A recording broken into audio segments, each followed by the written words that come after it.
Hey guys, I want to talk a little bit about why you might choose different strategies for the bear market and or the pros and cons for them, right? Because right now, if you're into crypto, not the ones that are out and going to come back, but if you're currently into crypto, there's really two main types, right? There's those who are buying something, right? We'll get into those somethings and why you may or may not want to do those. And there's the group of people that want to buy something, but they're too fucking scared to. Half understandably. I can understand why. But they're the ones who are still in, usually the ones who are making the bearish comments on social media or on YouTube. And again, they want to buy, but they're nervous too. So a lot of times this comes out as agitation and anger, and okay, it is what it is. But if, not financial advice, of course, never, but if you think it's a good time to buy compared to where it's going to be, it's not a bad time to buy. Now, the big question comes down to what the hell are you going to buy and why? And I see it as three big options right now, right? As a generality. There is Bitcoin, there is large caps, and there are micro caps. And from what I can tell, most people will pretty much dominate in one of those right now if you're buying. Right? You have either people that are just like, I'm just buying Bitcoin every time it drops, or I'm going to keep it to my hedges that I like. In this case, I'll call it moderate to large caps, roughly 750 million market cap and above, a little bit of wiggle room there. Or the micro caps, the dirt sheets, things that are, 25 million or less. Again, a little bit of wiggle room there too. But it's which one are you going to do and why? And that's what I'm talking about today. I will try to keep this incredibly non-biased. I will do my best for it. I am human, but I'm doing one of these three strategies as well. I'll probably say that one for the end. But I'm curious, which one are you guys doing? Am I completely wrong on this? And you have people like, no, I'm just buying a little bit of everything. Or fuck you, crypto's going to zero. Let me know what you guys think and what you're doing. And let's hop right into it. And I'm going to start with why people might be buying Bitcoin and why you shouldn't. Now let me make this crystal clear in my opinion, because that's all I do on this channel. I give you information and my opinion. And Bitcoin's a smart thing to do, right? I mean, statistically speaking, if you want to be the safest and the most guaranteed to make money, you buy Bitcoin. It is the most likely to be around. It's more of just a storage of wealth at this point than anything else.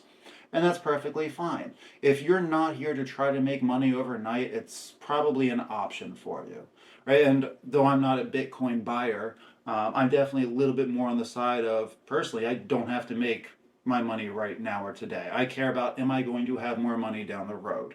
Again, I'm closer to 40 than 30, and that's just where my prerogative this time in life. I'm not chasing those 20x, 50x, 100x coins. That's not really what I do. If you've been watching this channel, I'm sure you've gathered that by now. I like stability and consistent growth. If I can go 2 to 4 times faster than stocks, awesome. So this is not what I do, but this is probably the smartest option. Certainly is for safety when looking at risk. So why would someone want to buy Bitcoin right now? And I mean, again, it's contrarian opportunity, right? No matter what the sentiment is, Bitcoin is going to be the best option, specifically if you're constantly buying. I don't care if Bitcoin was at 120, it was 120K. It wasn't necessarily dumb to buy it then. If you bought it then and then sold it at 80K, that was probably dumb. But if you're buying it, it's going to give you the best long-term advantage. Right? We even saw this in the bear market last time. Had you bought it at the bear market lows and then sold it at the high, which grant no one actually buys at the lowest and sells at the highest, but you would have had what, a good 3 to 5x. But Bitcoin is also, the macro hedge, right? It's considered digital gold by most people that are into crypto. Right? Inflation worries, central bank policies are there, scarce supply make it attractive for long-term investors. Right? Institutional interest is probably one of the biggest ones that helps validate the long term here. Is we've got EFTs, we have Wall Street and corporations coming in, they're just consistently buying it. So yes, though Bitcoin is still volatile and it can always go lower, it's only going to go so low because, one, they're going to run out of sellers soon. And there's always going to be people that are going to be buying from ETFs or Bitcoin reserve companies and just Bitcoin reserves for governments, right?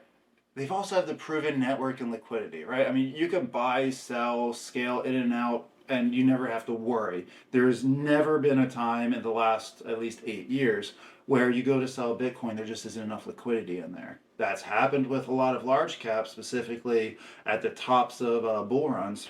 That's not a problem with Bitcoin. It is the best and safe hedge. So, of course, Bitcoin's not perfect. So, why would someone maybe not want to buy Bitcoin right now?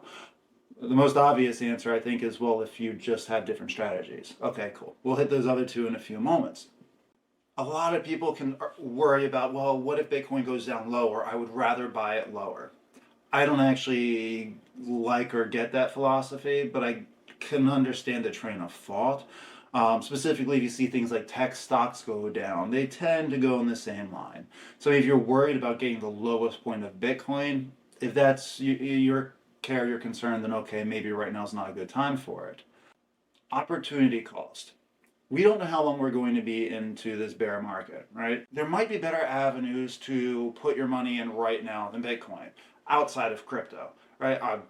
Again, I'm not saying do any of this. Some people might think that you should go into precious metals, maybe into stocks, maybe real estate, right? In terms of less volatility or at least more confidence in it staying kind of flatline, there might be better options. And that's really, I guess, the only real big reasons I see why someone might not want to go into Bitcoin right now. So, and of course, there's two other options, at least in the terms that I'm compiling this in today. So, so now let's look on the opposite end of the spectrum. Let's look at why someone might want to buy microcaps. Right now, this is the alt season spectacular group. All right, the ones that now, if you believe in the 4-year cycle or believe there's going to be another big altcoin season, now is probably the best time by that philosophy to start buying your microcaps. They are scarily low, right? I mean, it's creepy how low some moon gone. And again, they can always go lower as well. But the way that, so this is for the treasure hunters, right? The looking for that 50x. To get a 50x, guys, you have to buy when there is the most amount of fear. You're not sure if the coin's going to survive. You have no idea if it's going to go lower. And that's when you really have to buy them if you're going for that huge multiples on one coin and one purchase concept. And that would be probably the biggest reason to get into microcaps right now is the potential of large amount of gains in a very short period of time once things start moving. And if that's the case, now probably is the best time to accumulate. This is what I did last cycle to an extent. And this is what a lot of people did, I know. And a lot of people got burned. Not because their coins didn't get that 20 to 50x, by the way. A lot did. From bear market lows to the highs, a lot got 20 to 50x. People didn't sell, right? And the biggest thing is you cannot make money if you don't sell. So if you're in this kind of concept of buying the small micro caps, I do highly recommend knowing where you're going to sell. I like a scaling out method, DCAing out, kind of like you can DCA in. Not the main point in this video today, but have an idea of where you're going to start selling, because otherwise we round trip things. And micro caps are the scariest thing to round trip. If you round trip Bitcoin and you planned on selling it, like I know a few people who that happened to, they're annoyed. They're not upset, scared, or anything like that. It's like, okay, oh well, I thought it was going to go higher. Cool, whatever. Another similar concept, but another reason I might go for microcaps is to get beta plays for narratives you think are going to be really strong. For example, I am very confident that this next coming cycle or rotation, whatever we want to call it, is going to be RWA heavy. I think it's going to be utility based cycle, right? Last cycle was institution based. I think the next one's going to be utility based, mostly just because regulation and legislation is going to be lined out. Countries have the roadmaps for 2028 to 2030, having stuff lined up. So, I mean, the macroeconomics and governments and banks are saying they're kind of planning to have that stuff operational. So if you want to get into small beta plays for some of the big narratives, let's say AI or RWA, now's probably a good time to do that too. The only microcap I still have right now, at least in any real quantity, is ASM, and I'm using it as an AI agent play, so that way it can ride the tailwinds off when things like BitTensor and Render and some of the other large AI plays go. I want to ride this one out with it. So I think that's a decent reason as to why you might want to buy microcaps at this point. I think it's the same reason as before with Bitcoin if everything's on a discounted price. Um, I guess there's another option that if you're into swing trading, like I've been quite successful with swing trading. I did better with that this last cycle than my hodling coins. And I think microcaps are great for swing trading if you can buy them low. But, buy them right now when they're creepily low. When they're creepily low, they go up a 5x. I'd sell some of it. So that way, if the price continues going up, at least I took profit. And if the price goes back down, I can buy the same price worth or money worth of the same microcap, which means I'm going to have more of it because I sold up here and bought again down here. It works really well that way if that is your strategy, but make sure you have it planned. Don't just randomly say, I'm going to sell this today. So the volatility brings a lot of opportunity. So on the flip side, I mean, it's the risk versus reward, right? I just mentioned a lot of the rewards, so pretty much all the negatives then is the risk. Not every not every micro cap is going to explode. I'm in the personal belief that I don't think most are going to. Right? I mean, the ones that I'm in, I don't know if they're going to go big. Right? I am gambling on it to an extent. I don't think we're going to have another large alt season where everything jumps up. I think it's going to be narrative focused, personally. So we could end up spending a lot of money on microcaps that just dissipate or never go anywhere. So I do think that the larger crypto gets in terms of the general liquidity of the crypto market, I think it's going to get closer and closer to the way stocks are, and more people are going to be putting in money on the higher market cap coins because they're more stable, because we're getting a lot more stock guys to come in. Right? And it's just kind of the natural maturation of an asset. When more liquidity comes in, people put more money in the big ones, stabilize, and then the small ones, the penny stocks is the comparison here, kind of go up and down like crazy. And then I guess this can be a pro or a con, is that I noticed from the last two cycles, a lot of microcaps, they hit bear market lows several times in the bull run. And that was actually one of the biggest reasons why I am not going heavy into microcaps, is that I saw so many opportunities to buy at the same price. So you can look at it as, oh, that's great swing trade opportunities. You can look at it as, oh, I'll have multiple opportunities. Maybe I can make some profits and other things first. You can look at it as, awesome, every time it gets to this dirt shit low price, I will buy more. So pro or con onto it, it's emotionally more challenging. That is a big con. Not everybody can handle it, and if you've been in microcaps, I'm sure you know what I'm talking about. You've either seen it firsthand yourself or thought, oh, thank God, I'm glad I got out of that, and still had a little bit of the emotional drop when you saw a coin drop 70% in 3 days, because that happens quite frequently. So emotional stability, not there with crypto volatility if that's what you're looking for. Now, I look at the third option, large caps. And what do you know? This is the way that I'm personally taking. And again, I'm not telling you guys to do what I do. We've got different goals. We got different risk aversion. We have different amounts of money in the game. A lot of different things going on. But large caps is what I like to do. But here's right for now. And here's the third option. So when we look at these three options real quick of Bitcoin, large caps, or micro caps, if we look at Bitcoin being the base, the most safe, less risk, and then up here are the Solana shitcoins, all the memes, the dogs with cat hats and all that kind of stuff. I'm not going to say that large caps are right in the middle. It's definitely closer to Bitcoin. And personally, I like this area. I think it's got a decent risk versus reward. The risk is low. Reward, we can still talk, especially at some of the prices we have right now, guys, a 3 to 15x pretty easily on a lot of these large caps, just to get back to recent highs of like 2024, early 25, let alone all-time highs. Right? The large caps also tend to have, they're more likely to move with event-driven catalysts, right? We always want to say, oh, this micro cap, they just got into this forum, or they had this good news, or this partnership. Why didn't the price move? Because people didn't hear about it. That's really the reason, right? Crypto is a popularity contest. The price goes up when people like it and they buy it. Large caps people hear of a lot more, specifically those that are in the game.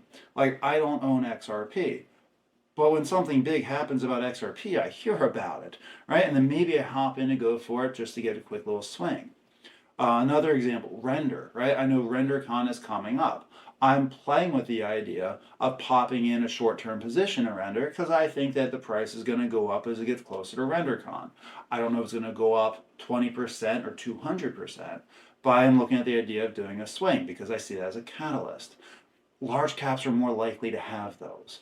And so I think they're a little bit easier to predict. Not easy, just easier to predict because they tend to move with things. They also tend to move much more strictly with Bitcoin, whereas microcaps, they can go all over the place, up and down for presumably no reason. Right? Like Bitcoin, most large caps have liquidity and market confidence, right? There's definitely been top 100 crypto that have disappeared, dissipated, and gone into the void. They're less likely to, though, right? And again, back to that risk versus reward concept. The large caps are also quite diversified in terms of narratives and sectors, right? If you can play with just large caps and hit all narratives in just a couple of coins, Bitcoin, that really has its own narrative, I guess. I'm going to say no narrative, but it has its own. Microcaps tend to stick more with just one, or it's a layer one that's no one ever heard of or has no growth on it yet.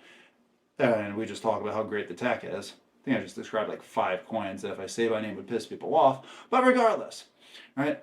That diversified exposure to different sectors, I think, is a big plus as well. And again, it comes with a lot of psychological comfort and institutional credibility. A lot of large caps have institutional support and backing.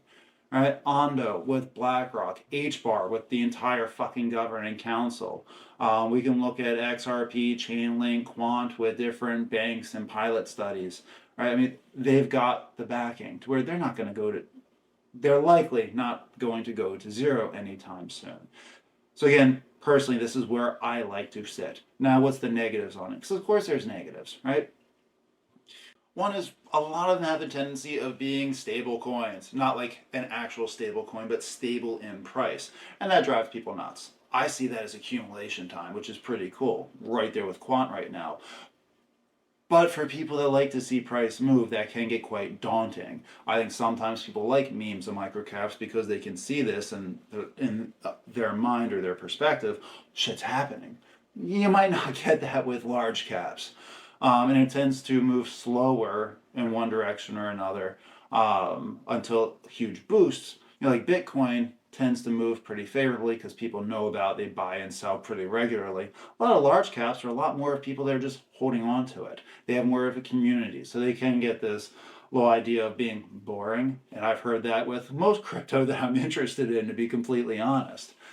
So that can definitely look at as a downside. And I guess lastly for this, a lot of large caps, we like to say most of them have utility, most of them have real world use, and most of them don't, right? Most of them have the perspective or good promise of real world use. And I can say it's about a lot of them in the top 20, right? Where, again, not to tease anyone, so we'll pick one, like my biggest bag of Quant. They don't have right now too much great utility coming in. They don't. There's some small ones. But they're in a lot of pilots, and there's a lot of perspective and a lot of promise, from my view, that they're going to have huge utility. Right? And that's a lot of crypto. Right? Again, I just don't want to read a bunch of bullshit in the comments for this one, so I won't name a lot of others. But if you look at most of the top 50 or so large caps, they don't actually have too much use right now. Specifically, any of them that are in tokenization, RWAs, cross-border payments, CBDCs, because half that shit isn't even out there yet. There are no CBDCs, really. There aren't doing too much cross-border payments right now. So those things don't have big use cases. There's the promise and premise of a lot of use. So it is a little bit of who's going to be the winners on these, and we're all confident it's going to be the whatever coin you're into. So there's certainly that as well to keep in mind. So if you really notice, the whole spiel here was pretty much what's your risk aversion, right? What are you willing to do? How much are you willing to risk right now to make a lot or lose a lot? And that's kind of where you're sitting. Now, of course, you don't have to pick just one strategy. You don't have to be like, I am just a Bitcoin maxi, or I'm buying only large caps.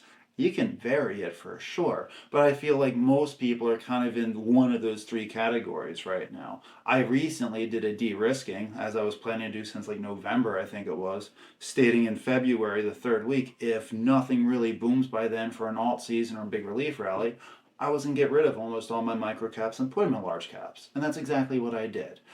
So what is your risk aversion? And that kind of is going to tell you what strategy you're probably already doing, to be honest. So guys, let me know down below. Are you guys buying only Bitcoin? Are you guys doing nothing and just saving money because you think you're going to time the bottom of the market? Or you're just waiting maybe for just more sediment for it to start going up so you're confident and you rather not worry about the bottom and just get it in as liquidity starts coming in, etc. Let me know, guys. I am curious. So I guess that's the video for the day. I'll talk to you guys again soon. Peace.